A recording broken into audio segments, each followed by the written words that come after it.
Cette levée de rideau du National Foot de première et deuxième division à laquelle prennent part le ministre gabonais des Sports Franck Guéma, ce sont les poulains du coach Ndoumo qui ont eu raison de la jeunesse moulanaise du coach Kevin Ibinga dans cette explication du groupe A qui s'est joué au stade de Siban.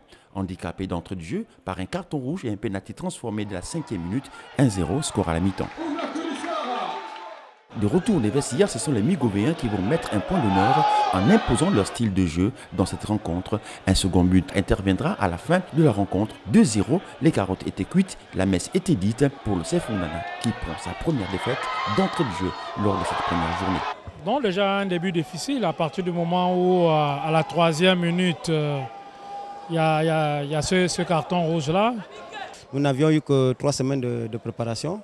Et voir les gars jouer à ce niveau-là, j'avoue qu'ils m'ont surpris agréablement. J'espère pour eux qu'on va continuer dans cette lancée. Si la rencontre a été jugée timide, les automatismes étaient bien là. De quoi satisfaire l'un des acteurs majeurs qui assistait à cette affiche, Franck Guéma, qui, mieux vaut tard que jamais, s'est réjoui du spectacle, mais aussi et surtout de l'affluence observée au stade de Siban. Je crois que tout le monde a pu constater le magnifique spectacle que nous avons eu sur le terrain. C'est le fruit d'un travail. Vous savez, quand des joueurs sont mis dans de bonnes conditions, eh bien, il faut savoir qu'ils donnent un beau spectacle. Je suis très fier du football que j'ai vu aujourd'hui. Il y a un fond de jeu. Les tribunes étaient pleines, ce qui veut dire que les Gabonais et les Gabonaises attendaient cela avec beaucoup d'impatience. Et puis, il y a eu des buts. Je crois que quand on vient au stade, c'est pour voir des buts.